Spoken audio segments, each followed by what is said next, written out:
El actor Robin Williams sabía que estaba enfermo cuando se quitó la vida el 11 de agosto del año 2004. No hace relativamente mucho, En el 2004, el 11 de agosto, se quitó la vida, se ahorcó con un cinturón en su mansión de Beverly Hills. Decían, o dicen los que vivían con él, estallaba en los últimos años en llanto sin motivo, se olvidaba los diálogos que se había aprendido para sus películas, se perdía en medio de una conversación. Su viuda dice, era un desconocido en sus últimos meses. Una de sus maquilladoras de toda la vida dijo, era horrible verlo que al final del rodaje se ponía a llorar y decía, estoy perdiendo la capacidad de hacer reír, que es lo único que sé. Y hace poco salió una biografía de la vida del artista que muestra al hombre detrás de los personajes, y él tenía un temor, una paranoia, que traía desde que era muy jovencito, temor a enfermarse.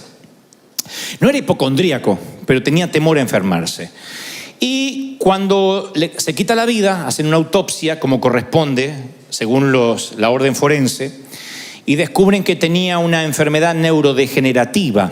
Se llama la demencia con cuerpos de Lewy. Los cuerpos de Lewy es una de las terceras enfermedades de demencia en el mundo. Se le dice cuerpos de Lewy porque son unos cuerpos llanos que aparecen, son como estructuras proteicas que aparecen y se instalan en las neuronas, y entonces a partir de allí todo se empieza a degenerar en un efecto progresivo de degeneramiento del cerebro. Así que el actor de Buenos Días Vietnam, Patch Adams, una noche en el museo, un día se quitó la vida y decidió que era lo mejor, puesto que no quería que le tuvieran lástima.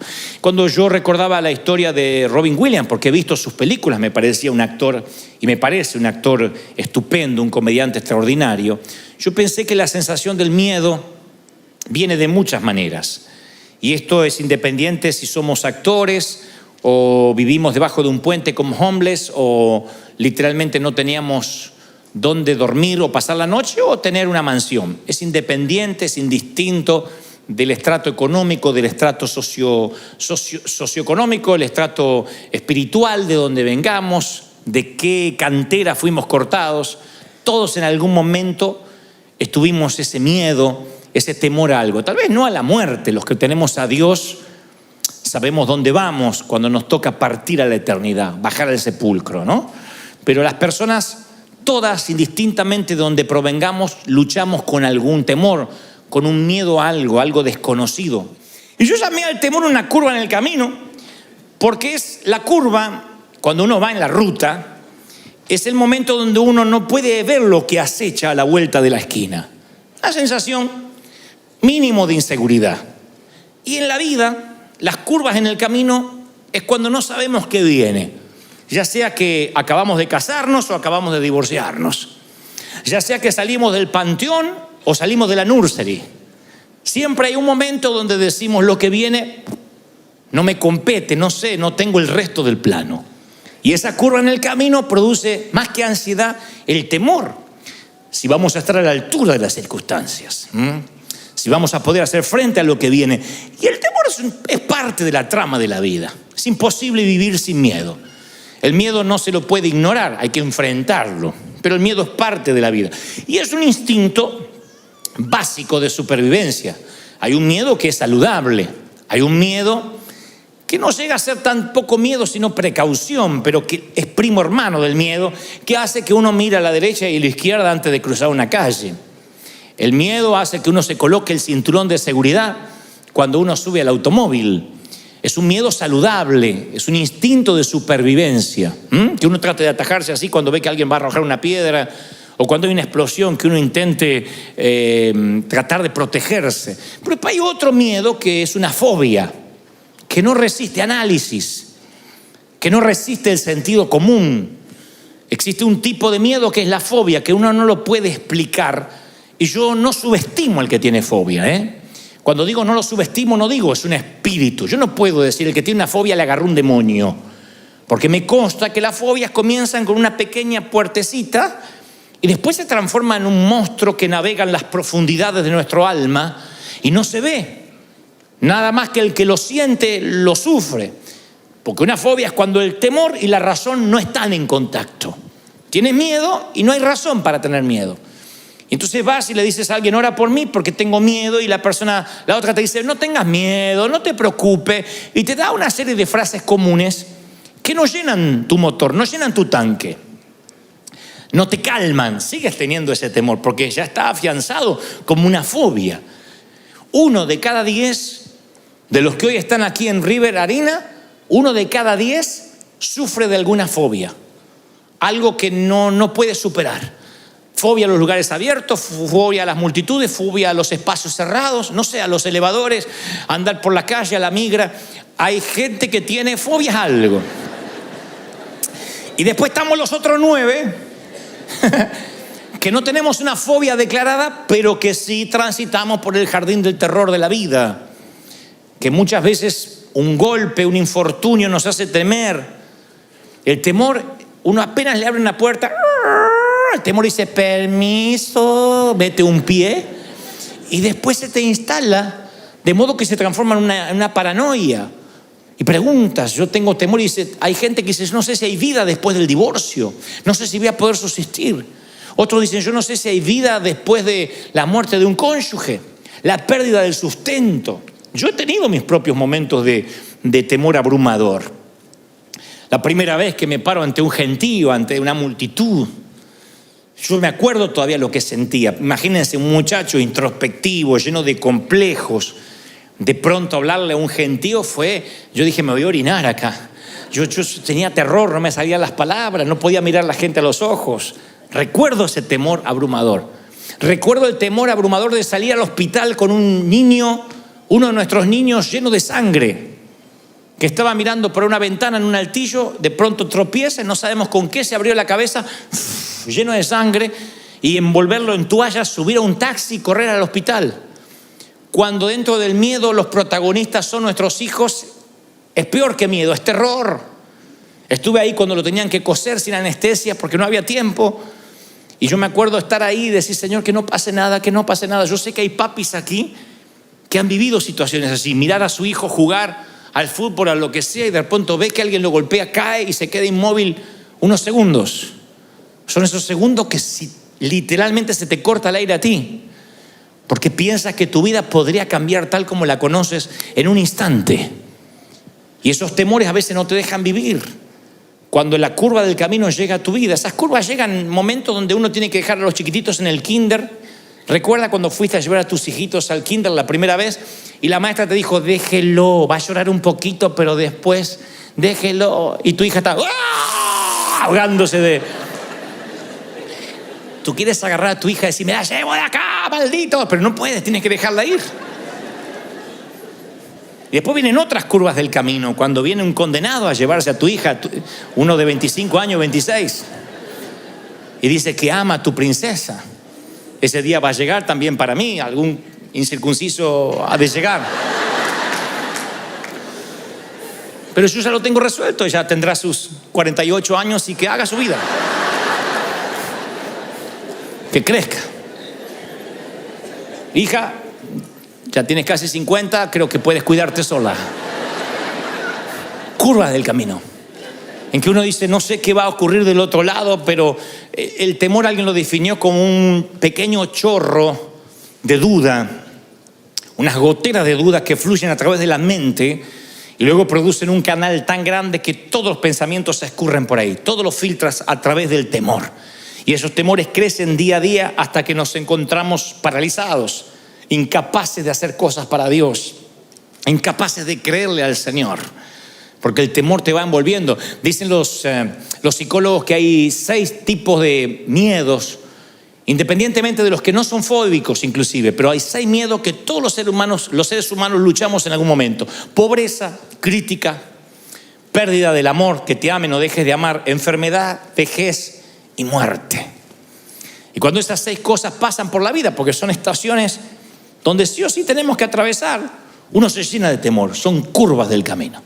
Y el Señor me mostraba una historia de temor notable y de cómo el temor puede cambiarte y arruinarte la vida y robarte lo que Dios ya te dio.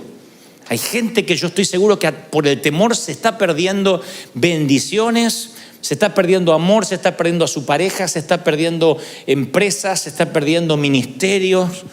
Y no es que Dios no se lo quiera dar, el temor no les permite ver, les impide ver lo que Dios tiene. Hay una curva en el camino que no les deja ver y los llena de ansiedad y no avanza. Y las Escrituras hablan justamente cuando la delegación de espías, en el éxodo de Israel, la delegación de espías fueron a espiar, valga la redundancia, a Canaán.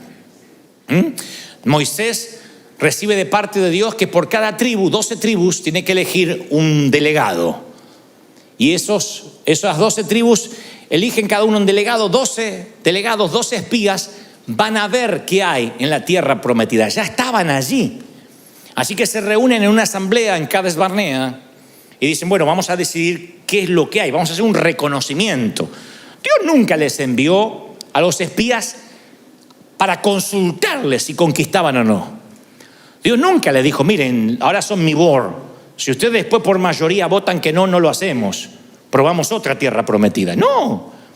Aquí iban a una experiencia de reconocimiento. Nada más. Era un equipo de avanzada para la conquista. Dios dijo, esta es la tierra que ya les entregué. Noten el verbo, nunca dijo que les voy a entregar, vamos a ver si se las puedo dar. Ya les entregué, ese es el hogar final, luego de generaciones de esclavitud en Egipto.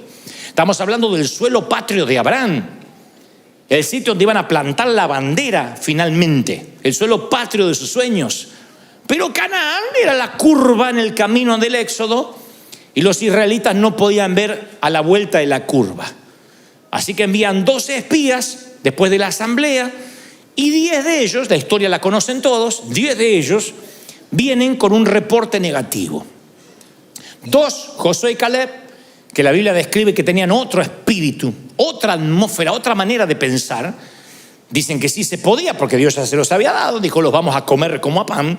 Pero eso eran Josué y Caleb. Los otros 10 dijeron no, nos vimos a nosotros como langostas. Hay unos gigantes espantosos del otro lado, están armados hasta los dientes. Cuando vayamos nos van a liquidar.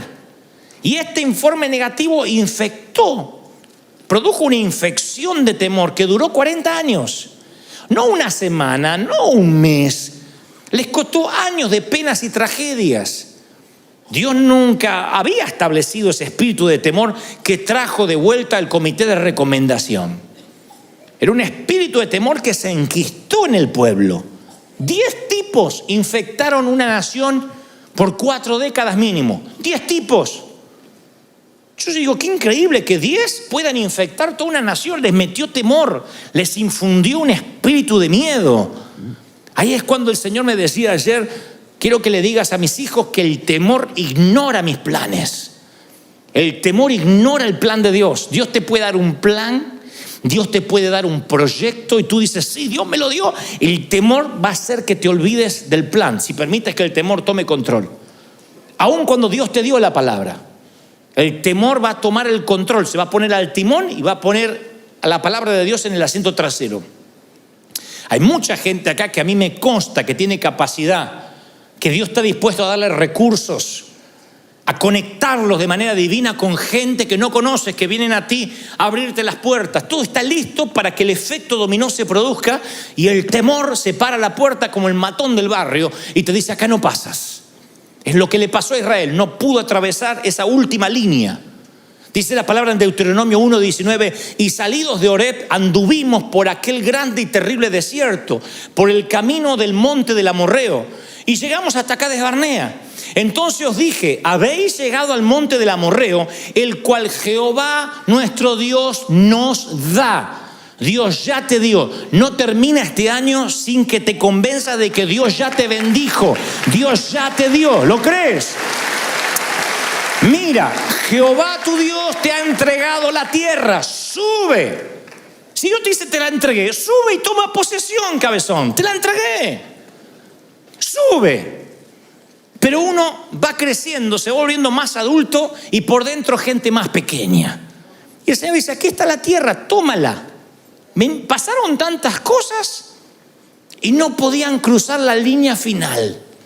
Yo sé que hay gente aquí esta tarde que muchas cosas de la vida le han pasado terribles situaciones, infortunios, y no está pudiendo cruzar la línea final en algo.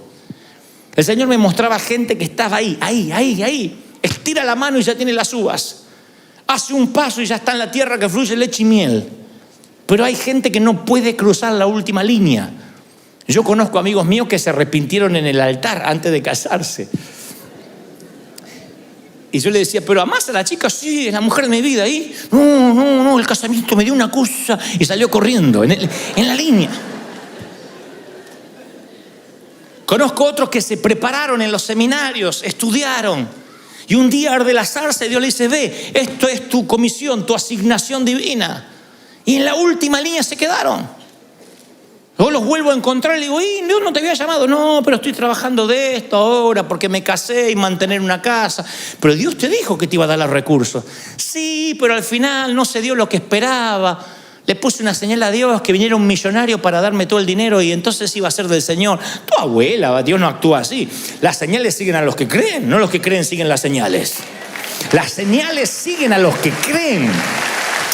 Y en la última línea se queda.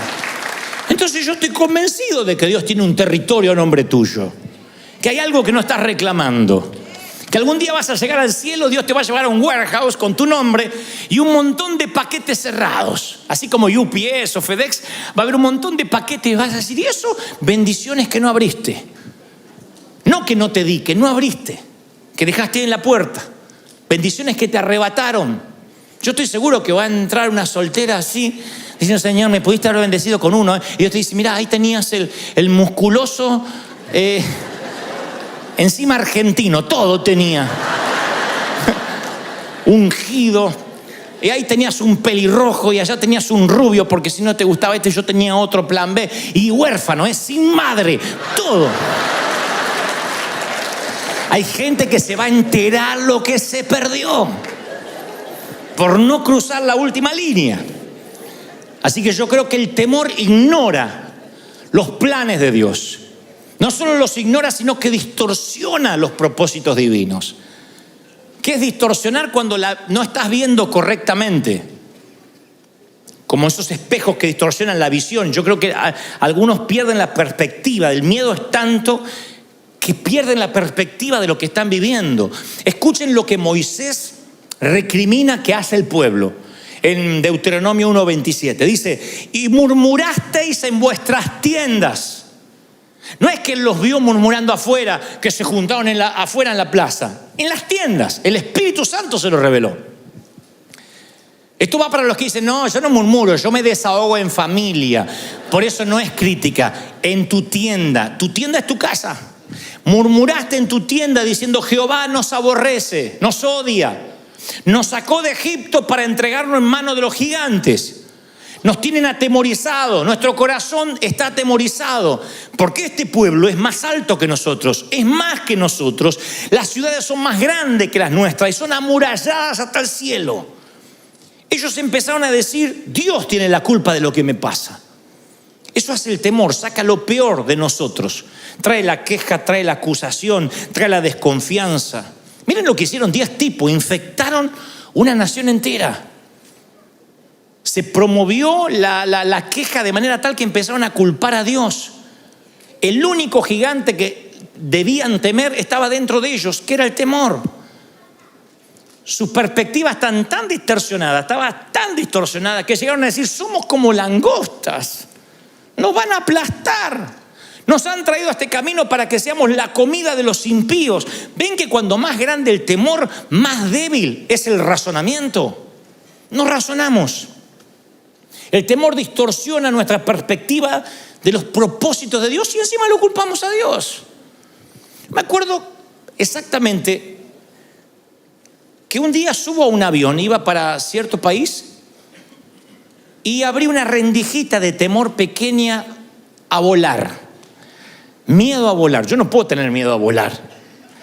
Que yo tenga miedo a volar es como que un pintor tenga miedo a la pintura, que un chef tenga miedo a la comida. Yo vivo volando. Y cuando subí a un avión me acuerdo que se movió más de la cuenta, que las turbulencias son algo natural, normal. En las leyes de aerodinámica un avión se tiene que mover. Y sin embargo yo me empecé a preocupar y dije, opa, me agarró miedo. Pero dije, bueno, Señor, es un momento. Ya a la vuelta del viaje, ya venía con más miedo, el avión se movió un poquito, ya llamé a la azafata, le digo, señorita, haciéndome el vida resuelta, ¿no? Señorita, por favor, un juguito de naranja y una pregunta. Es como cuando uno va a la farmacia a pedir una aspirina y un supositorio, ¿no? Que uno dice, una aspirina y un supositorio. Bueno, así, jugo de naranja y una pregunta. Porque en realidad lo llamaba para la pregunta, no para el jugo. Le digo, este avión se mueve mucho así, es normal, es porque es viejito. Y me dice, ¿usted es novato viajando? No, yo viajo hace como 20 años. Ah, señor, no se preocupe. Sí, y el avión iba así, se movía la azafata. No se preocupe, es normal. Y ahí el temor empezó a crecer. No sé por qué, fue hace varios años, empezó a crecer. Hasta el punto que me paralicé. Y no es que le tenía miedo a la muerte. Dije, en el avión no me quiero morir, prefiero morirme en una cama. En el accidente terrestre es más fácil, es más rápido. Viene el chinito de frente, ¡ah! Muy ya está. Pero el avión vas cayendo. Y me agarró un temor. Tuve que hablar con un piloto.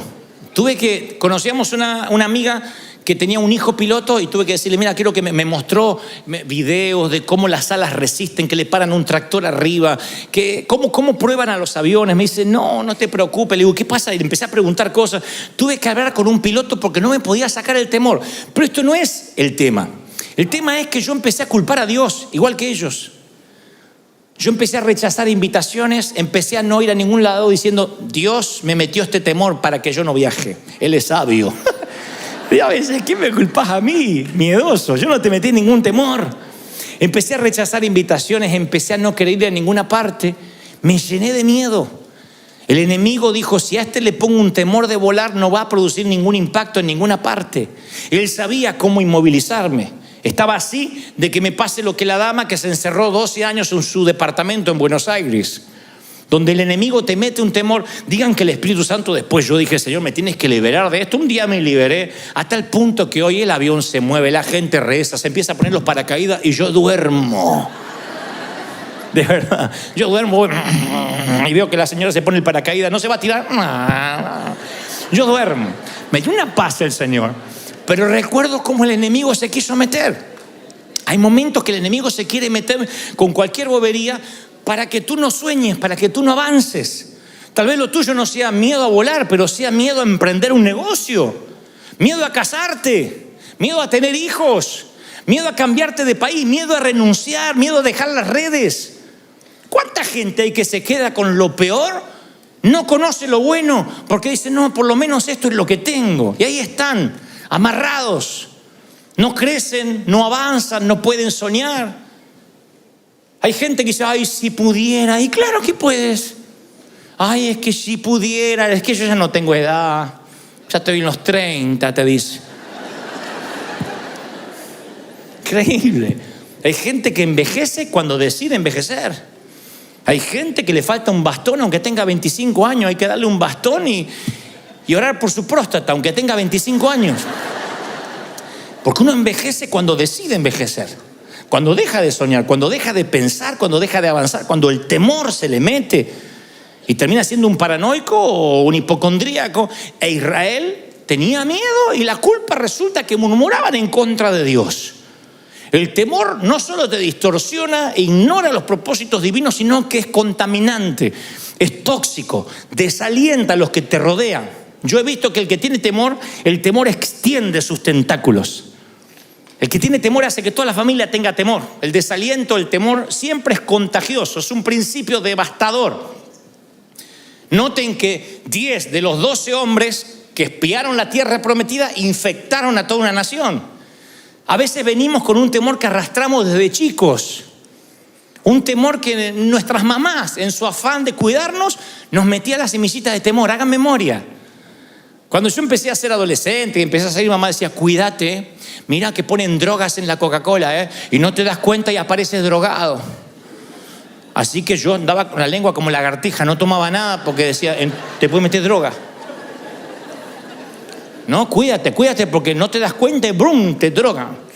Y después, mamá, después me tomo un taxi. No, porque los taxistas están arreglados con una clínica y te desmayan y te sacan los órganos. Hay gente que se despertó en una bañera con hielo sin riñones. Así que yo subí agarrándome los riñones. Digo, lléveme hasta... Te agarra miedo. Y ese miedo empieza a crecer a donde tú dices, no puedo andar. Yo conozco gente de acá, que vive en Estados Unidos, pero que son de México, de Colombia, de El Salvador, de Guatemala, de Argentina. Quizás no, mi país es muy peligroso, ya no puedo volver. Cuando yo voy de visita, yo no sé, tengo que andar con seguridad. Y sí, están bravos los países, pero yo les cuento una experiencia que conté en el primer servicio. Fui a Argentina esta semana, entre otras cosas fui a ver a mi papá. Entonces un amigo me dice, no andes tomándote taxi, que te cobran una fortuna. Yo te pongo un chofer que trabaja para mí. Le digo, no, ese es un tipo que no habla, te va a llevar con una camioneta para todas partes. Le digo, mira que tengo que ir a varios lugares, tengo algunas entrevistas. Sí, él te lleva. Yo lo que no tenía es ganas de bajar del avión de 14 horas de vuelo y ponerme a hablar con alguien. Entonces me dice, no, él es mudo, ciego y sordo, como Shakira. Y así maneja. Y llega el tipo, un grandote, así, un monstruo, él sentado. Y entonces empezamos a andar. Le digo, vamos a Billinghurst, a mi barrio natal. Digo, ¿conoce? Sí, por supuesto. Entonces me lleva a Billinghurst, que es el barrio no ha cambiado, las paredes están peor que antes, los barrios, esos barrios que están detenidos en el tiempo, ¿no? Así que fui al barrio y de pronto salimos del barrio, todavía estamos allí antes de agarrar la ruta. Y dice, se nos está pegando a alguien. Atrás venía un auto, se nos está pegando a alguien. Tranquilo, agarra un arma.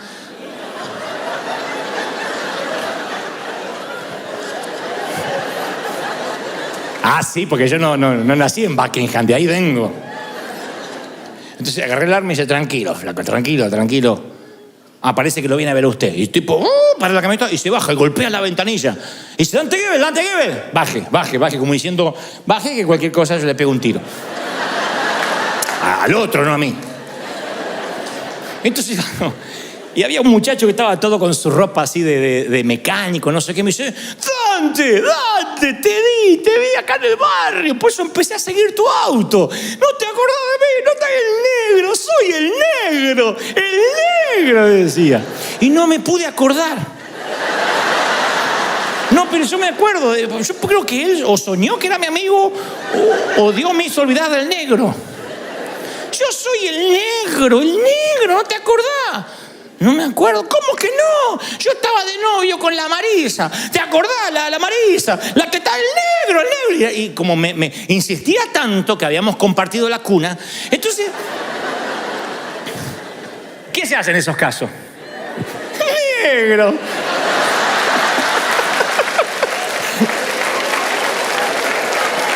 Estás igual. Y se puso feliz, porque si le decían no te conozco, se suicidaba ahí. Negro, ¿qué haces? Y todo por allá, porque eso no falla, todos tienen un por allá. Y tu gente, porque por más que sea solitario, gente tiene. Y tu gente, che, ¿y tú cómo es? Mi hermana. ¿Es tu hermana? Entonces me completaba la frase y así mantuvimos una charla. Yo digo, cualquier cosa, está armado el otro y lo mata al negro.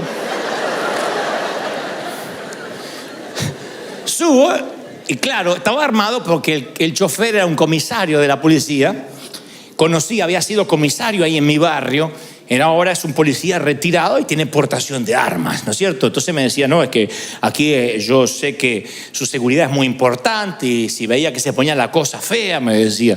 Dice, ¿conoce al caballero? Eran amigos de la infancia y no tengo la menor idea quién es. Sé que es el negro.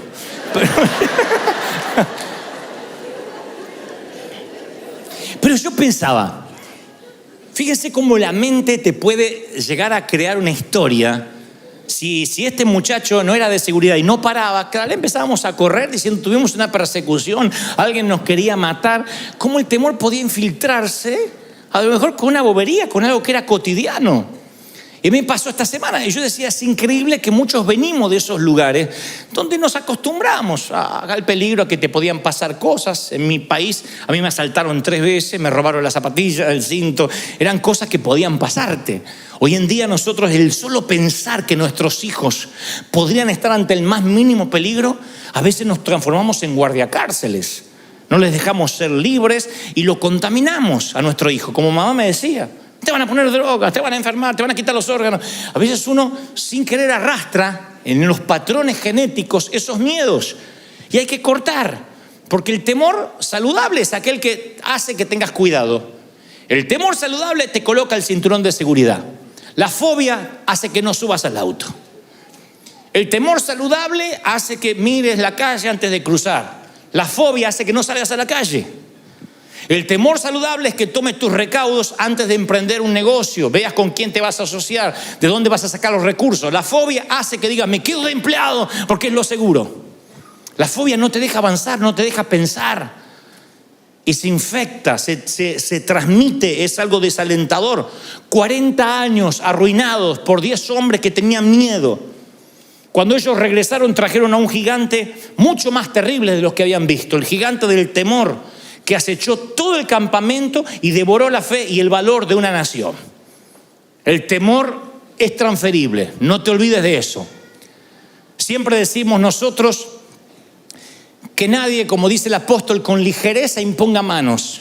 Claro, no es que el que te toca ya te pasó el temor, pero a veces uno está tan abierto, tan sensible, uno es como tierra mojada, entra la semilla y entra el palo también. Y cuando uno es una tierra mojada que dice, pastor, ore por mí, ese hombre, si a veces es pastor o no es pastor, ora por ti y muchas veces te va a transferir sus temores, sus cosas. Ojalá que te transfiera fe, que te transfiera valor, pero a veces hay cosas negativas. Me acuerdo que estábamos por hacer nuestro primer estadio en el año 96. En el año 91 Dios nos da una palabra y me dice, pastor de los jóvenes te dirán. Llenarás los estadios, en una noche Dios te hará conocido, traeré la gente del norte, del sur, del este y del oeste, yo los soplaré, no te preocupes, ni por la gente, ni por los recursos, porque yo soy el que te levanto, muchacho. Yo tenía 23, 24 años, un pibito, chamaco. Y Dios nos da una palabra de fe y en fe vamos al estadio, rentamos el estadio en fe, pagando una pequeña parte, una seña, diciendo que el resto lo vamos a pagar después que se termine el evento. Tuvimos favor con el presidente del club. El presidente del estadio Vélez, llamaba Gámez, me dice, ok, ahí está el estadio, pueden hacerlo. Pero unas semanas antes yo voy a predicar en una pequeña iglesia de provincia, donde hay un pastor que todavía recuerdo, no le diré quién es por una cuestión de no herir susceptibilidades.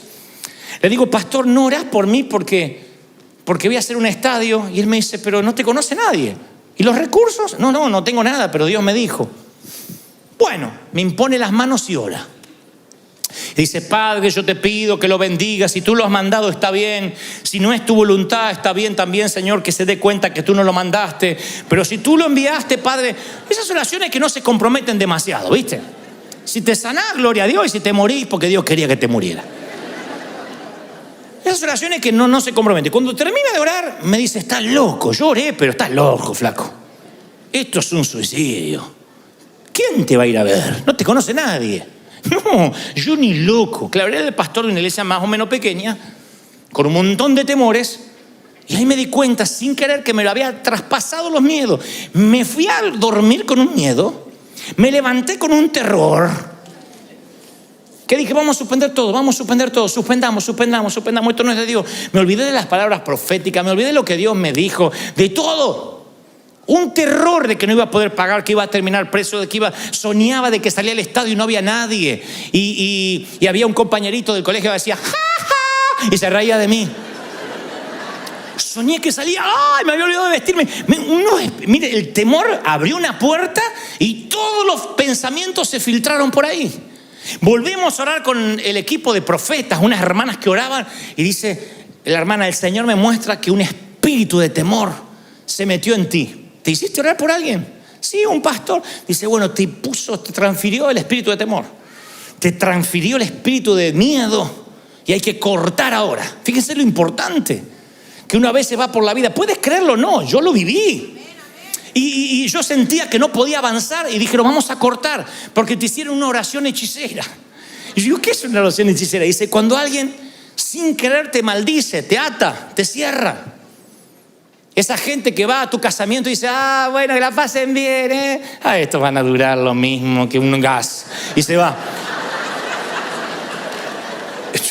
Tú sientes la vibra. Vieron que hay gente que es así. Los creyentes solemos ser así. Te estás casando y yo te digo, espera, no te metan los cuernos, vamos a esperar. Me compré un auto, espero que no te mates con toda tu familia adentro. Son así los creyentes escriben en las redes. Decimos, estamos bendiciendo, espero que esto dure, espero que esto sea de Dios, espero que no sean puras emociones.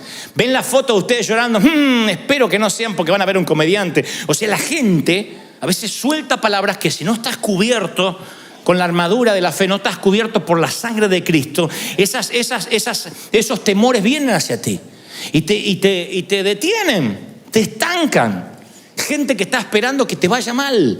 Pero la Biblia dice que mayor es el que está con nosotros que los que vienen en contra. Mayor es lo que Dios nos dio. ¿Tú lo crees de verdad? Y resistimos. Entonces cuando quiere venir el temor se va. Y yo hasta el día de hoy me cuido de quien me ora. Y a veces para no ser grosero alguien me dice, déjamonos orar por ti. Yo digo, Señor, me cubro con tu sangre ahora. Y ni lo escucho. Porque yo creo en la transferencia de espíritus. El temor ignora las promesas de Dios. Entonces os dije, Deuteronomio 1:29, no teman, no tengan miedo, Jehová va delante de ustedes, Él pelea por ustedes, conforme lo hizo antes, lo hará ahora. Él está delante, Él está detrás, Él estuvo en la columna de nube y en la columna de fuego, volverá a estar. ¿Tú lo crees? ¡Aleluya! La Biblia nos dice que Él los había llevado, literalmente dice, yo los llevé como un padre a sus hijos, como trae el hombre a su hijo por todo el desierto. Dios los trató como infantes al pueblo de Israel. Los alimentó, los sostuvo, los mimó, los apapachó. Ay, ¿tienen hambre los nenes? Ay, cae maná otra vez. Y caía el maná. Estamos hartos de maná, vengan las codornices. Dios los alimentó, los bendijo. Ahora tenían que pasar el examen. A veces vamos por los desiertos y los desiertos en la vida es para que creemos lazos con nuestro Padre. En los desiertos aprendes a hablar con Él, en los desiertos ganas intimidad. Y Dios quería que lo amaran por lo que Él es, no por lo que les daba. Así que el desierto fue una etapa donde era el tiempo en que ellos tenían que sacarse a Egipto de dentro. Salieron de Egipto en cuestión de horas, pero Egipto de dentro les tardó 40 años y a algunos no se les fue. De hecho, murieron ahí en el desierto. La esclavitud es tan fuerte en algunos, el miedo es tan fuerte que a veces tarda años en que empieces a confiar en las promesas de Dios. Y Dios le dice a Israel, así como yo estuve, yo voy a estar, yo no cambio. Le estaba diciendo, no mires lo que los faros delanteros de tu automóvil te muestran, que son los gigantes. Te doy permiso para que mires por el espejo retrovisor y veas cómo yo estuve, cómo nunca te he fallado. Como estuve en el pasado, tú tienes que mirar hacia atrás y Dios dice, y tienes que decir, si Dios nos trajo hasta aquí, nos va a llevar hasta el futuro. Pero sus ojos estaban congelados por lo que veían adelante y parecía que los gigantes aplastaban todo lo que Dios había hecho. Por eso yo te pregunto esta tarde, ¿de verdad que no hizo nada Dios en tu pasado? De modo que puedas decir cómo estuvo, va a seguir estando. ¿De verdad que todos tenemos la memoria tan frágil que podemos decir, a mí Dios nunca me libró de nada? ¿Cuántos están aquí y dicen, Dios me sacó de situaciones que pensé que no iba a salir? ¿Tienes ¿Tienes una historia para contar? ¿Sí? Que dice, Dios me sacó, Dios me libró. Contesto en el servicio anterior y no quiero pasar por alto. Yo me forjé como un hombre de fe de muy jovencito, pero no porque era un gran hombre de oración, de estar en las montañas con Dios, porque no teníamos recursos, era fe. No teníamos una iglesia para recurrir, empresarios, amigos, no teníamos nada. Entonces era fe. Nunca tuve un presupuesto en mi vida, porque ¿qué va a tener presupuesto si no tenía plata? Me decían, tienes que hacer un presupuesto. Cuando venga para pagar, Dios dará para pagar. Pero no teníamos entradas, salidas, nada. Llego a Estados Unidos y aquí me dicen, los anglos, para los cuales nosotros dependíamos, me dicen, aquí hay un presupuesto. No te puedes mover de este presupuesto. El presupuesto no alcanzaba ni para pagar los boletines que tienen en las manos. Y yo digo, ¿cómo vamos a predicar? ¿Cómo vamos a hacer tal cosa? No sé, el presupuesto. Aquí se maneja por planillas Excel. Lo que está dentro del presupuesto puede gastar. Sí, pero necesitamos más músicos. No está en el presupuesto. Entonces, durante meses yo empecé a ajustarme al presupuesto. ¿Cuánto hay? ¿Cuánto puedo gastar? Y había poquito y yo decía, Señor, ¿qué pasó? Es como que Dios no pudo pasar la migra, como no lo dejaron venir para acá. Que Dios quedó de México para allá, Estados Unidos, Dios acá no operaba.